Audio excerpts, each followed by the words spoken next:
I've seen a lot of weird shit in my 15 years as a private investigator, but nothing prepared me for the night when Violet Pierce showed up at my door. The same Violet Pierce whose murder case had been collecting dust on my desk for 6 months.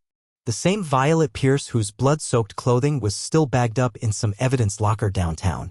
Yeah, that Violet Pierce. Let me back up a bit. Name's Frank Cooper. I solve other people's problems for money, or at least I try to. The Pierce case was the one that broke me. Pretty young thing, 28, found with her throat slashed in her apartment. No forced entry, no witnesses, no apparent motive. The kind of clean professional hit that makes detectives drink themselves to sleep. Speaking of which, I was midway through my nightly ritual of drowning my failures in cheap bourbon when my doorbell rang at exactly midnight. Who the hell comes knocking at midnight except bill collectors or death itself? Turns out it was a little bit of both. Frank Cooper, she said when I opened the door, her voice exactly as I remembered it from our consultation 6 months ago. I need your help. I stared at her for a full minute, my bourbon-soaked brain trying to process what my eyes were seeing. Violet Pierce in the flesh. Same wavy dark hair, same green eyes, same small scar above her left eyebrow from a childhood accident she'd once mentioned. This is either a very elaborate prank I finally managed, or I've finally pickled my brain enough to hallucinate. She pushed past me into my apartment uninvited. Ghosts don't need invitations, I suppose. Or hallucinations. I'm not dead, she stated, as if that explained everything. Funny, because I distinctly remember identifying your body at the morgue. I closed the door and leaned against it, keeping my distance. Even attended your funeral. Open casket. Nice service. Your mom cried a lot. Violet, or whatever she was, paced around my living room, examining the scattered case files and empty bottles with a look of distaste. That's what I need help understanding. Everyone thinks I'm dead. There was a funeral. But here I am. Here you are, I echoed. Looking remarkably good for someone who had their carotid artery severed. She ran a hand across her neck, which was notably scar-free. I don't remember dying. I don't remember much of anything from the last 6 months. Convenient. Look, I woke up yesterday in a motel room in Oak Ridge with no idea how I got there. My apartment's been rented to someone else. My bank accounts are closed. My own mother screamed and fainted when I knocked on her door. Her voice cracked slightly. You're the only person I could think to come to who might not immediately call an exorcist. I walked over to the kitchen, poured myself another drink, and one for her too.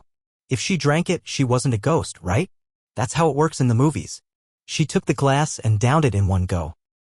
Definitely not how the real Violet would have handled her liquor. You're different, I said, studying her face. Being murdered will do that to a girl. She smiled, but there was something off about it, too wide, too many teeth. The Violet I knew couldn't name the capital of Montana. She blinked. Helena.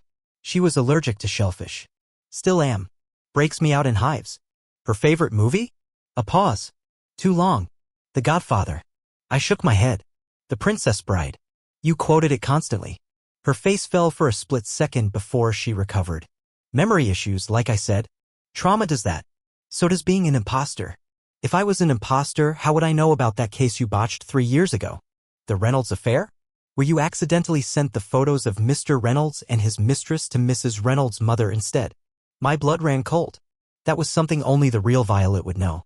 I told her that story during our initial consultation, never wrote it down anywhere. Fine, I said, refilling both our glasses. Let's say for argument's sake that you're really Violet Pierce, back from the dead with selective amnesia. What exactly do you want from me? I want you to help me figure out what happened.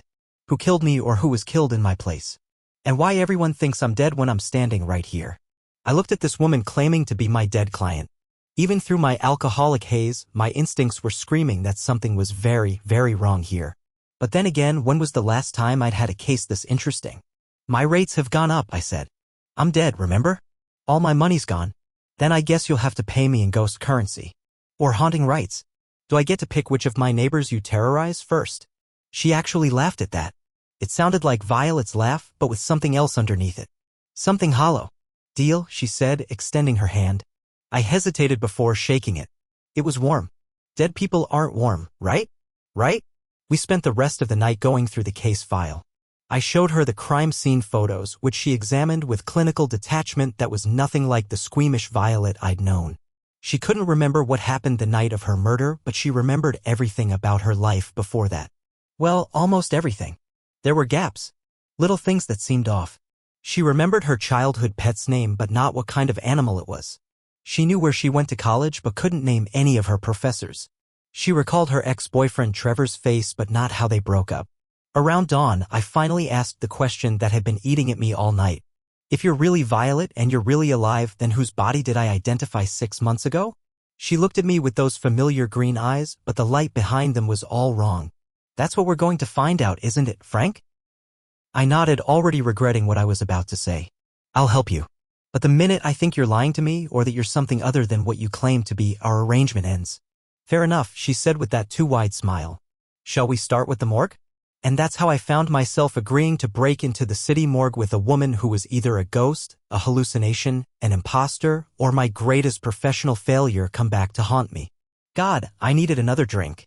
Breaking into the city morgue is surprisingly easy when you know the night attendant has a gambling problem and owes you money.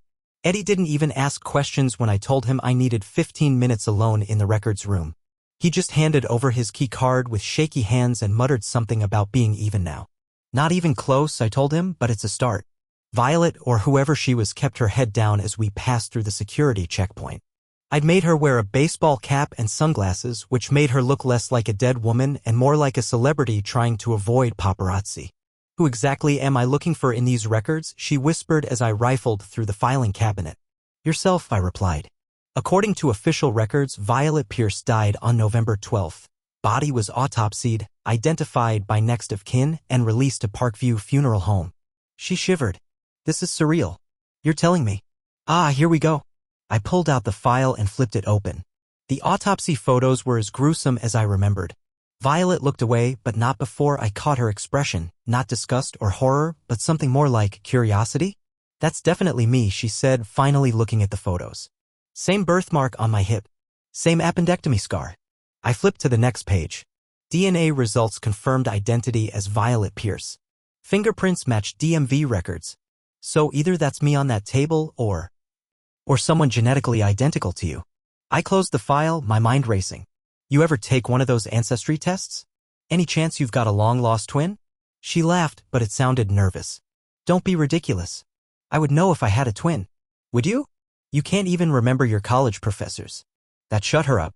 We left the morgue with more questions than answers, and I could feel the hangover I'd been fighting all day creeping back with a vengeance. Our next stop was Violet's former apartment. The new tenant, a skittish grad student named Peter, nearly jumped out of his skin when we showed up at his door. Apparently he'd been experiencing some weird phenomena since moving in, lights flickering, cold spots, the distinct feeling of being watched. Started about 2 days ago, he explained, looking nervously at Violet, who was carefully keeping her face turned away from him. The landlord says it's just old wiring, but you think it's haunted, I finished for him. He nodded sheepishly. Sounds crazy, right? Kid, you have no idea. I slipped him a 50 to let us look around for 5 minutes. Sometimes the old methods are the best. The apartment had been completely redone, new paint, new furniture.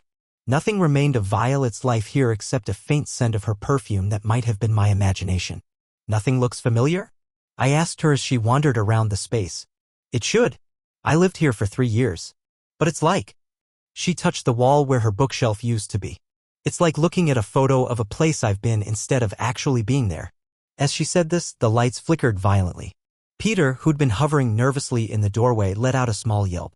That's what it's been doing, he exclaimed. Violet drew her hand back from the wall as if burned. The lights stabilized. Interesting. We thanked the terrified grad student and left. I could tell he'd be sleeping with the lights on tonight. You thinking what I'm thinking? I asked as we walked to my car. That if I'm really dead, my ghost might be haunting my old apartment? Bingo. She rolled her eyes. Now who sounds crazy? Says the woman who showed up at my door 6 months after her funeral. Our next visit was to Detective Lena Reeves, the cop who'd taken over Violet's case after I'd hit too many dead ends. Reeves was a no-nonsense type who tolerated me only because I occasionally fed her useful information. Today, she looked like she'd seen a ghost when I walked into her office and then nearly pulled her gun when she saw who was with me. What the actual fuck, Cooper? She hissed, slamming her office door shut. Good to see you too, detective. Nice haircut. Cut the crap. Who is this? She pointed at Violet without looking directly at her, as if she might disappear if acknowledged. You tell me. You worked the case? Reeves sank into her chair. This isn't funny. Violet Pierce is dead. So everyone keeps telling me, Violet said. The detective's face went ashen. That voice, it's identical. I leaned forward. Reeves, level with me. Did anything about that case seem off to you? Any inconsistencies in the evidence? She hesitated, professional instinct warring with her desire to explain the impossibility sitting in her office. The DNA was a perfect match, but... She lowered her voice. The dental records were slightly off. The me said it could have been due to recent dental work not in her records yet. Or, I prompted, or a very close relative. But Ms. Pierce was an only child. We checked. Violet shifted uncomfortably. Actually, about that. Both Reeves and I turned to her. I was adopted. Closed adoption. I never looked into my birth family. Well, that was a new wrinkle. And something the real Violet had never mentioned to me.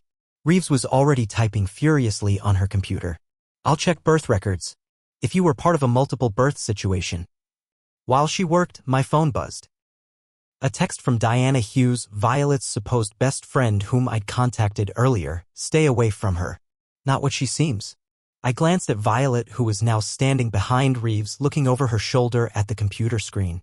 Something about her posture made the hair on the back of my neck stand up. Got it, Reeves announced. Violet Elizabeth Pierce, born April 17, 1996. Twin birth. Sister named Valerie Emma Pierce, separated at birth through closed adoptions to different families. Violet, or should I say Valerie, went very still. That's impossible, she whispered. I would know if I had a twin. Would you? I echoed my earlier question, hand inching toward the gun in my shoulder holster. What was your mother's maiden name? She answered without hesitation. Collins. I looked at Reeves, who shook her head slightly. Wrong answer. What was the name of your first boyfriend? David Leary. 9th grade. He moved to Phoenix after sophomore year. Another subtle head shake from Reeves. One last question, I said, now gripping my gun under my jacket. Why did you really come to hire me 6 months ago? Her eyes narrowed. Someone was stalking me. Leaving notes. Following me home. I nodded. The real Violet came to me because she thought her ex was embezzling from their joint business account. The woman who was definitely not Violet Pierce smiled that too wide smile again. Well, shit. Guess the jig is up. The lights in Reeves' office began to flicker violently. Computer screens flashed. The temperature dropped at least 10 degrees in seconds. Valerie Pierce, I presume?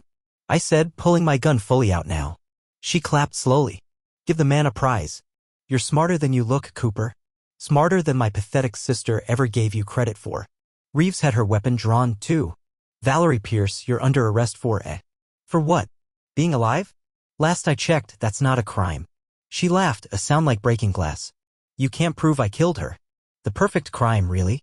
Kill your identical twin that nobody knows exists, assume her identity, inherit everything. Except it wasn't perfect, I said. You didn't know her well enough. Didn't know her memories, her mannerisms. You studied her from afar, stalked her for months, but you couldn't become her. The lights were now strobing like a cheap haunted house attraction. Papers began swirling around the room in a wind that came from nowhere. I knew her better than anyone. Valerie shouted over the growing chaos. We shared a womb. The same DNA. She got the perfect life while I got shuffled through 7 foster homes. It should have been me. That's when the computer on Reeves' desk exploded in a shower of sparks. In the confusion, Valerie lunged at me, a blade appearing in her hand from nowhere, the same type of blade that had killed her sister. I'd bet my life on it. And I was about to because she was fast. Unnaturally fast. The knife slashed downward toward my throat, and I knew I wouldn't be able to block it in time. I closed my eyes, waiting for the pain. It never came. The blade stopped a centimeter from my skin as if held by an invisible force. Valerie was straining against it, her face contorted with rage and confusion. What the she hissed. A cold breeze swept through the room, rustling the papers into a perfect circle around us. And in that moment, I swear I caught a glimpse of another figure, translucent, familiar, sad, standing behind Valerie, holding her arms back. Violet? I whispered. Valerie's eyes widened in terror as she too seemed to sense the presence. No. You're dead. I killed you. Reeves tackled her to the ground, the knife skittering across the floor. The ghostly presence, if that's what it was, vanished as quickly as it had appeared. The lights returned to normal. The wind died down. Everything was suddenly eerily still. As Reeves cuffed the screaming Valerie, I noticed something on the computer screen, which was somehow working again despite having exploded moments before. A single text document was open with 2 words. Thank you. 2 weeks later, I stood at Violet's grave with a bottle of decent bourbon, the good stuff this time, not my usual swill. The case was closed.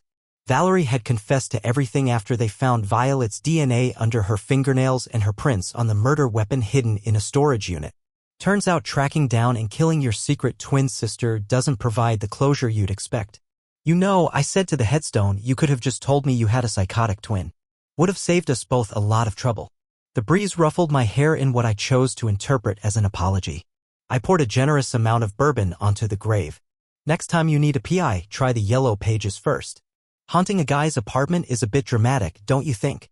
Another breeze, this one almost like laughter. I raised the bottle in a toast to closed cases and open mysteries. As I walked back to my car, my phone buzzed with a new text message from an unknown number. New case? Same rates? V. I laughed all the way home. This job would be the death of me, but at least I'd be in interesting company afterward.